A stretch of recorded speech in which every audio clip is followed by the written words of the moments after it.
Hello friends. आज जो है हमारी ट्रिप का चौथा दिन है और हम लोग जो है अभी अयोध्या में हैं और प्लान में जो है थोड़ा सा जो है चेंज है। तो एक्चुअली जो है हम लोग को जो है यहाँ अयोध्या से है प्रयागराज जाना था। तो लेकिन जो है वो हमारे जो है किसी शुभचिंतक ने जो है वो हमें जो है थोड़ा सा बताया कि जो है अगर आप वहाँ आते हैं प्रयागराज बस से तो थोड़ी सी परेशानी ज़्यादा होगी। तो वहाँ पर जो है जैसे अभी जो है शाही स्नान भी है कल।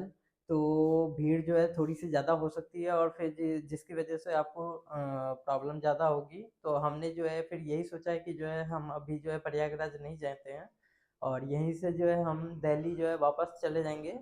तो आज जो है डे 4 है तो आज ही जो है मतलब हमारी टिकट्स है शाम की इवनिंग में 3:30 बजे की अयोध्या कैंट से। तो अभी जो है आज जो है हम बस अयोध्या जो है लोकली ही एक्सप्लोर करेंगे और यहीं पे जो है दो चार मंदिर जो और भी बच रहे हैं वो देखेंगे कितना विजिट हो सकता है, जिसमें कनक भवन, दशरथ महल और नागेश्वर नाथ मंदिर। देखते हैं कितना कवर होता है। तो चलिए सफ़र में बने रहिए और आगे का जो है हम आपको आज का विजिट करवाते हैं। दोस्तों, रूम से निकलकर हम आ गए मौर्य मिष्ठान भंडार पर, जो कि हमारे रूम के पास में ही था, मॉर्निंग के ब्रेकफास्ट के लिए। अयोध्या की ये काफ़ी पुरानी दुकान है और यहाँ काफ़ी भीड़ रहती है।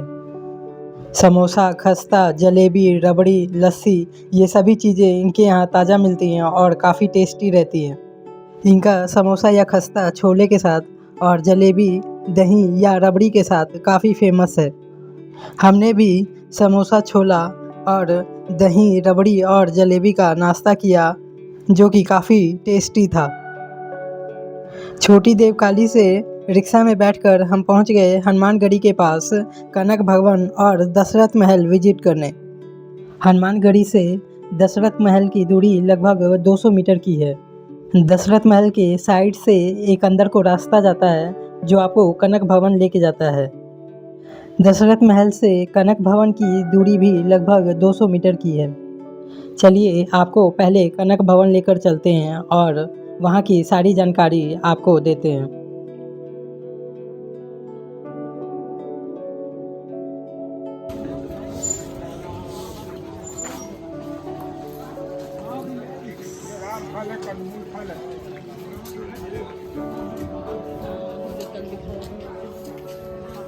कनक भवन अयोध्या का एक अत्यंत सुंदर और प्रसिद्ध मंदिर है, जो भगवान श्री राम और माता सीता को समर्पित है। इसे सोने के महल के नाम से भी जाना जाता है। यहाँ की भव्य सजावट और शांत वातावरण सभी श्रद्धालुओं को अपनी ओर आकर्षित करती है। ऐसी मान्यता है कि विवाह के बाद माता कैकेयी ने यह भवन माता सीता को उपहार में दिया था। ऐसा माना जाता है भगवान राम और माता सीता विवाह के बाद इसी महल में रहते थे। श्रद्धालु यहाँ दंपति रूप में राम सीता के दर्शन कर दाम्पत्य सुख और आशीर्वाद की कामना करते हैं। ऐसा माना जाता है जहाँ राम सीता का प्रेम और आशीर्वाद बरसता है, वही है कनक भवन। ऐसा माना जाता है वर्तमान में जो आप अभी कनक भवन देख रहे हैं, इसका निर्माण 19वीं शताब्दी में हुआ है और समय समय पर इसका जीर्णोद्धार हुआ है, जिसकी वजह से इसकी भव्यता और बढ़ गई। मुख्य मंदिर के अंदर भगवान राम और माता सीता की अत्यंत मनमोहक प्रतिमाएं विराजमान हैं, जिन पर सोने के मुकुट हैं। मंदिर की दीवारों और आंगन में भी सुंदर नक्काशी और कलात्मक सजावट है। भजन कीर्तन और आरती से मंदिर का पूरा वातावरण काफ़ी भक्तिमय और सुकून भरा होता है।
जिस समय हम पहुँचे मंदिर में, उस समय मुख्य मंदिर में पट बंद थे और वो 12 बजे खुलने थे, जिस वजह से दर्शन नहीं हो पाए।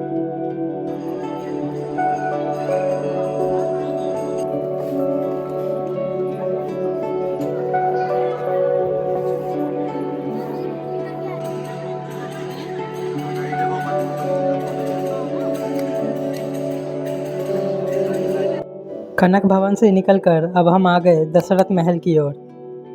दशरथ महल अयोध्या का एक प्रमुख धार्मिक और ऐतिहासिक स्थल है, जिसे भगवान राम के पिता दशरथ का मूल महल माना जाता है। ऐसा माना जाता है कि राजा दशरथ जी अपने पूरे परिवार के साथ इसी महल में रहा करते थे। ऐसा बोला जाता है कि यह केवल महल नहीं, बल्कि राम के बचपन की स्मृतियों का धाम है। चलिए आपको लेकर चलते हैं इस महल में और प्रभु के दर्शन कराते हैं।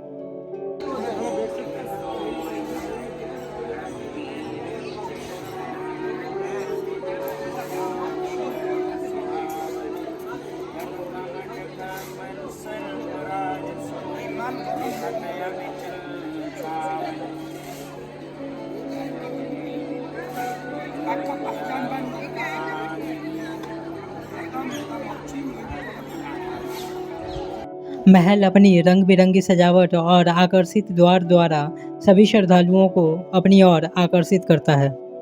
अंदर मंदिर जैसा वातावरण है, जहाँ प्रतिदिन आरती और भजन कीर्तन होते हैं।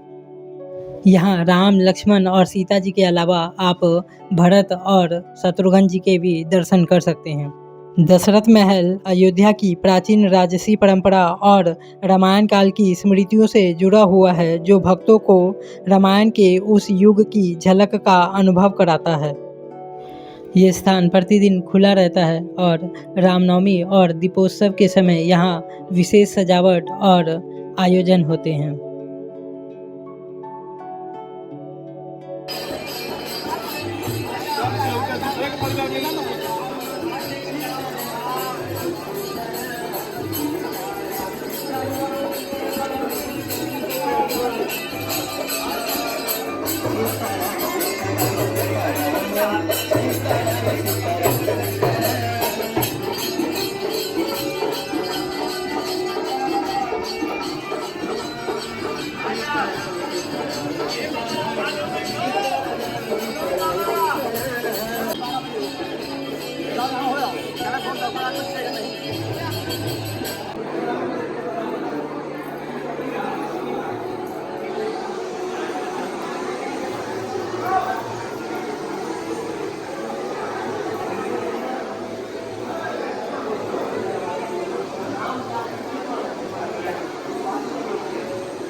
कनक भवन के बाद में तो और मंदिर दिखाएंगे आपको, राम की राजगद्दी चालू है।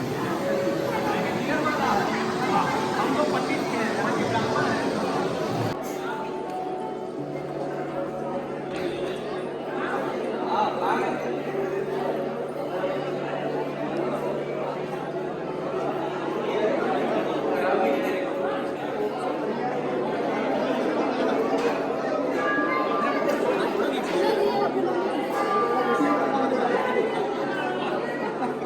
मेरे सामने मत खड़े होइएगा, ज्यादा लंबे लगे।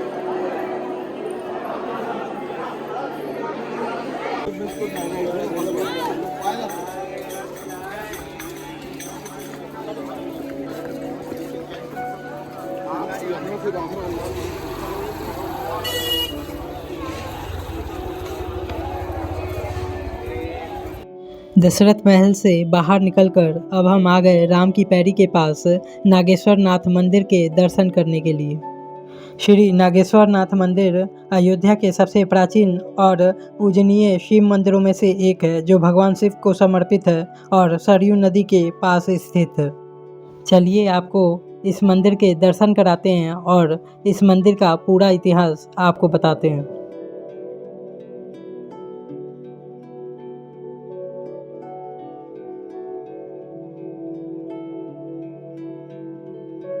पौराणिक मान्यता के अनुसार जब कुछ सरयू नदी में स्नान कर रहे थे तो उनका बाजूबंद नदी में गिर गया था, जिसे एक नाग कन्या ने उन्हें लौटाया था, जो कि एक शिव भक्त थी। उन्हीं के लिए कुश ने इस शिव मंदिर की स्थापना की। मंदिर में शिवलिंग विराजमान है, जहां श्रद्धालु जलाभिषेक और पूजा करते हैं। अयोध्या की धार्मिक परंपरा में इसका विशेष स्थान माना जाता है। अयोध्या में राम भक्ति के साथ साथ शिव भक्ति का भी ये प्रमुख केंद्र है। शिवरात्रि और सावन के महीने में यहाँ भक्तों की भारी भीड़ उमड़ती है। महाशिवरात्रि के अवसर पर यहाँ भव्य मेला और विशेष पूजा का आयोजन होता है।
श्री नागेश्वर नाथ मंदिर के साथ ही श्री काले राम मंदिर भी है, जो कि एक तीर्थ स्थल है। मंदिर भगवान श्री राम की काले पत्थर से बनी एक अनूठी मूर्ति के लिए प्रसिद्ध है। मंदिर में हो रहे कुछ निर्माण कार्य की वजह से हमें यहाँ दर्शन का सौभाग्य प्राप्त नहीं हुआ। अगर आप कभी भी अयोध्या जाते हैं तो यहाँ दर्शन अवश्य करें। काले राम मंदिर के ठीक सामने गोरे राम मंदिर देखने को मिलता है, जिसमें विराजमान भगवान राम की प्रतिमा गोरे रंग की है। चलिए आपको मंदिर के दर्शन कराते हैं। पहले का मंदिर जो कि विक्रमादित्य के हाथों द्वारा मंदिर का निर्माण हुआ। अच्छा, जो यहाँ दर्शन करता है ये भगवान दूल्हा रूप में है। दूल्हा रूप में। जब जनकपुर में गए हैं तो गोरे हुए हैं। हाँ, गोरे होकर के सबके मन को मोहते हैं। रंग भूम जहाँ से पगुधारी, देख रूप मोहे नर नारी। सखिया सब कहती है जब तक आप गोरे नहीं होंगे तब तक शादी नहीं होगी। भगवान वहाँ पर गौरांग रूप धारण किए हैं। अच्छा, गौरांग रूप धारण करके सबके मन को मोहे हैं।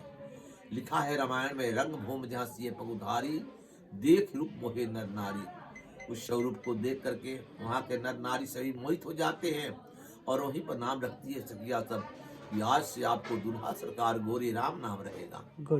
जो इस स्वरूप को दर्शन करेगा मन वाग चित फल पाएगा। जो इच्छा धरी हो मन माही, हरि प्रसाद कुछ दुर्लभ नाही।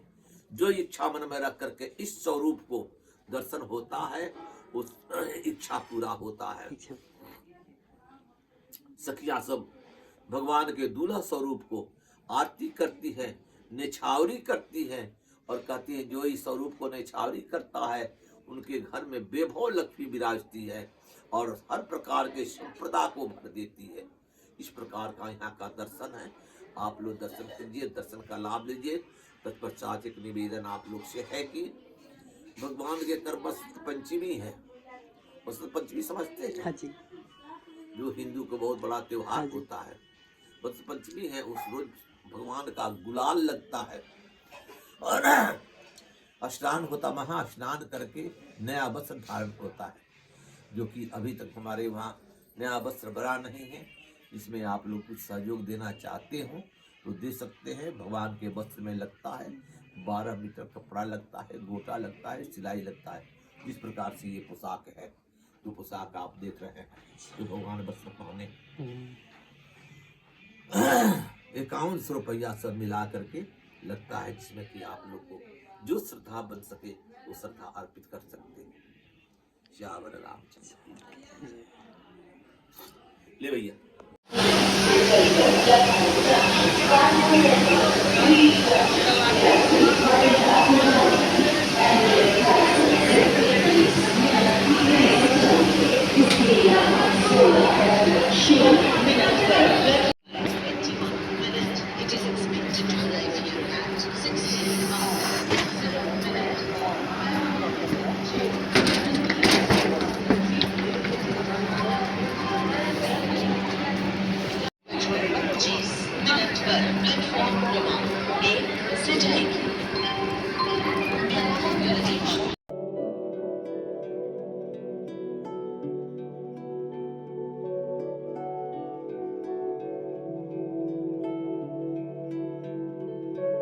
मंदिर के दर्शन के बाद हम अयोध्या कैंट स्टेशन आ गए, जहां से हमारी ट्रेन थी दिल्ली के लिए।